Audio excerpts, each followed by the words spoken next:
Okay, hello everyone. I wanted to do another video on investing since a number of my college students seemed interested in this topic, and it's very rare that my math students actually come up to me after class and want to know more about a topic I cover. So I figured that I would take advantage of this interest and do a few more videos on the importance of investing early. So this first sheet is a calculation where I have a number of high school teachers or prospective high school teachers in my classes, and so I wanted to just cover how a high school teacher who only makes between $40,000 and $60,000 over the course of their career can still become a millionaire by following the following strategy. So the strategy is simple. Every year they put aside 15% of their annual income before taxes into a 401k. And this is probably pretty easy to do because most school systems will match up to like 5%. And so getting to 10% is as simple as putting in 5%, and the school system will match the other 5%, and then you got to put in another 5%. But this is something that would be quite doable. If you were making $40,000, you'd have to save $6,000 a year. And what this, so that's the projected savings per year, is just 15% of whatever you made in your salary. This is the estimated salary. And to come up with this, I just did a 1% increase per year. That's not even keeping up with inflation, but that I just wanted to be as conservative as possible to show you that it's quite doable if you set things up early.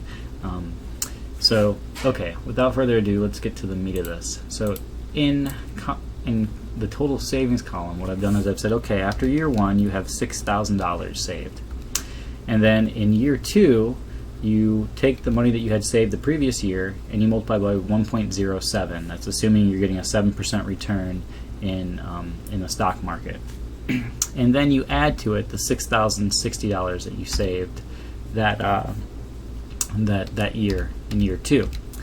Okay, and then you just keep doing this. So you just click on this formula and drag it down. And what that does is it tells Google Sheets or Excel that you want to keep using that formula. So again, it takes the previous year's money and it adds or multiplies by 1.07, and then it adds the savings for the next year. Okay, so that's all I'm doing. I drag that down. You can see that at the end of a 45-year career, you would have $1.9 million saved. Okay, let me make these dollars. So in a graph, this is the way it looks.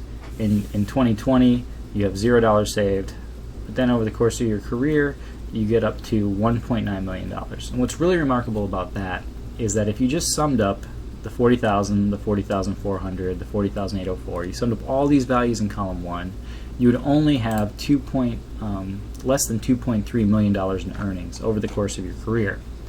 And if you counted up the 15% of that, the amount you saved, you would have invested $338,000.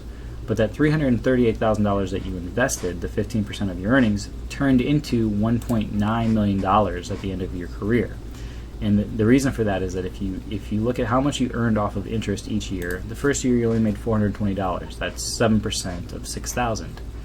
But as this money grows and compounds, you can see that by year 35, you're making as much by letting your money sit in the stock market or in your mutual fund as you and just getting the interest as you do at your actual job. And then it quickly surpasses that, so that by year 40, you're making $58,000 a year at your job, you're saving $8,000, but you're earning in interest $81,000. And at the very last year of your career, you're actually doubling. You're making twice as much off interest than you are actually working. And so that's kind of the key to this, is you have to put the money in early and then save. So that's my first 4-minute video. I'm going to come back with a few other thought experiments. I wanted to look at how much money I cost myself by going to graduate school instead of just getting a job. So that'll be the next video. Thanks.